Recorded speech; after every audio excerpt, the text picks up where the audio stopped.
Hello YouTube, it is Toy Adventures here again with another brand new figure review. And as promised in the last review, here we are with the brand new Jurassic World Epic Evolution Neovenator. So Neovenator is of course a brand new species to the Mattel line. They love adding new dinosaurs that most of us have never even heard of, let alone have been in the movies. So this is just another therapod they've done. Pardon me. Throat's real dry this morning. Anyway, this is one of the new theropods they've done. And one of the things that I like about this, well, the main thing is the size. Most of our new carnivores have been roarivore sized at best, which for some of them is accurate. Some of them they're a little undersized. And some of them are even oversized. But this one feels, satisfying. It feels like they either make them too small or too big in that roarivore size. But this one, it's a medium-sized dinosaur, and it's just satisfying to look at. I think they really got the size perfect for this one. When I say too big in the roarivore size, I really don't mean like the figure is too big, like the toy is just not fun to play with. I mean like scientifically accurate-wise, it might be a little oversized. But as a toy, those are just kind of weak, whereas this has more size, more substance, and well, that's just one of the things I like about it. But before we get into that, let's go ahead and get onto the box. The box is standard for the Epic Evolution line, which I think it's a very beautiful box, especially if you pay attention to the background digital rendering. It's this really lovely prairie kind of image with this sunshine shining on the Jurassic World logo. It's a very nice box. I like it a lot. Very, very mature, I think. It's not super colorful and wacky like some of the other ones with the big picture of the main character. Wow, Owen Grady. It's just more mature, it's more reserved. It's just like a nice landscape. Tells you all the information you need. I like this box a lot. And I like the blue trimming. I think it's really nice. Taking a look at the back. Whoa. You get, a rundown of its gimmicks. Rampage attack. Evolved for battle. So its quills will shoot up, kind of like how the Triceratops had the spikes at the back of the head. Apparently you guys don't like that Triceratops. I thought it was fine. I mean, it wasn't any good compared to the Habitat. Not any good, but it wasn't as good as the Habitat Defender. It was kind of like a second-class Triceratops, but I didn't think it was bad. That's being a little harsh, especially since it is the bigger size. So you gotta commend them that at least they're not backing down the trike size. But back onto this guy. That is pretty much it for his packaging. So let's go ahead and free him from containment. And here we have the Neovenator out of the packaging. And I gotta say, this has been one of the best looking new theropods we've gotten in a long time.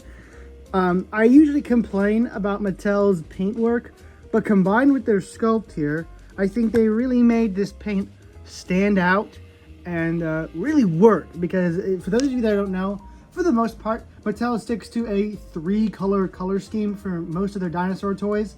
There might be one extra piece like the quills here, but for the most part it's like 1, the dark purple right here, 2, the dark green in the middle, or the kind of bluish green in the middle, and then 3, the cream on the belly.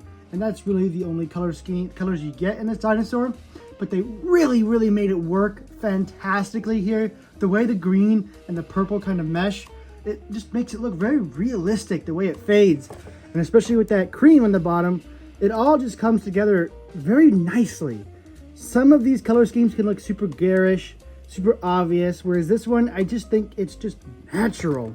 The way the colors mix, the choice of colors, they just go together so beautifully to make a very nicely looked dinosaur that really satisfies the eye, especially for a Mattel painted dinosaur. A little mistake right there, but we'll get onto that. The sculpt work is fantastic. Now, Mattel loves to just throw a bunch of osteoderms. And for those of you that don't know, osteoderms are the little pebbles or spikes you see protruding from the dinosaur's back, like this row right here, or these little pebbling. These are what we call osteoderms. Anyway, you get a whole bunch of them going down from the neck all the way down to the base of the tip of the tail. Just to add, I guess, that tough dinosaur look. Paleontologists are a little iffy on him, I'm sure some dinosaurs had them, especially the ones with fossil evidence of it. But I mean, I understand why they added it here. It makes it look a little more tough and cool. And well, I don't personally have an issue with that. I'm not a paleontologist, so it doesn't bother me. Anyway, moving on to this thing's gimmick, because as we can see, the sculpt is fantastic. I guess we'll take a couple more seconds just to appreciate like the head sculpt there. Still shrink wrapped in classic Jurassic Park fashion, meaning the skin super tight over the bone, so you see the bone structure. That's kind of something Jurassic Park's always done. Just really nice sculpting. I love all the individual scales. Some of these Mattel dinosaurs, you can really tell they have a talented crew. And the arms. Yeah, very nice. The proportions on this guy are a little stout. They never really go full on with the tail, but that's okay. It's really not that bad. I still think the rest of the proportions on this guy are fantastic. And it really doesn't, it's not too much held back by its super stubby tail. Anyway, on to its action gimmicks. This is an epic evolution, so it's got to have some cool gimmicks. And as for this guy, you have, of course, the scroll wheel gimmick. That is something that has been iconic with the epic evolution line. The Allosaurus, the Triceratops both had it. And this, when you scroll it, it goes down, his claws move up, his claws move down, his head moves up, he roars, he chomps, he roars. So it is the same as the Allosaurus, except with this one, the hands also move as well.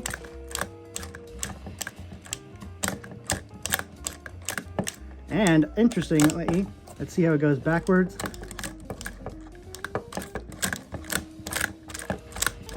Yeah, so anyway, as I was going to say, interestingly enough, this one actually works a lot smoother than the Allosaurus. I remember trying to flick the Allosaurus one, and it would go up and then glitch and then go down and glitch, and then it would chomp successfully and then glitch and then it would go. It was just really tough. This one seems to work perfectly. Now, as for the spikes, I don't exactly know how you're supposed to trigger these unless you just pull them up like that. I think that's how you do it, because I don't feel like any like snap of a gimmick or anything. I think you just straight up deploy them yourself, which is interesting because of the Triceratops. On the back of the frill, it had like a knob that you'd push up to kind of deploy the spikes, but I'm not seeing that here. Yeah, no, there's nothing in the box. You literally just pull them up yourself. So, I mean, that's fine. I don't really need another button ruining the sculpt on this guy, so fair enough.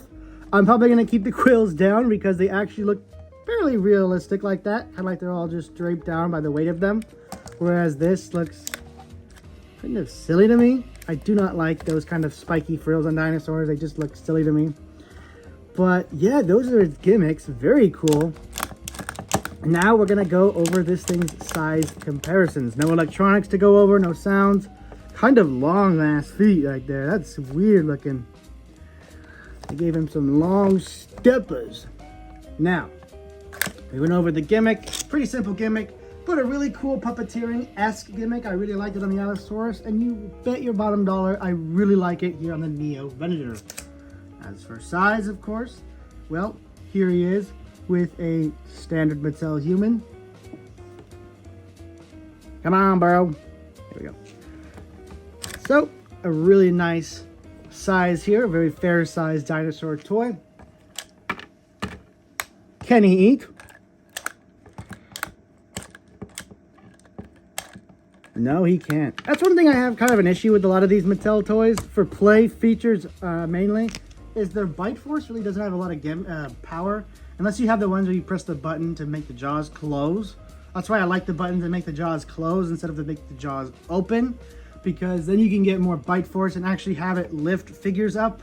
Because most Mattel figures, especially the Hammond collection, because the Hammond collection jaw locks into place, it's so tough to get it to lock around a human foot without it locking open more. And with these guys, there's just no grip. So you can't pick up prey, because as soon as it gets in the mouth, it's just gonna fall out. So Mattel, if you're watching this, come on, add some stronger grip to the jaws of your carnivores so they can pick up the human figures. Maybe even pick up some smaller dinosaur toys, just for those more realistic gotcha moments. I have been noticing that I've kind of been forgetting to do articulation in some of these dinosaur reviews, and that's only because it's so repetitive.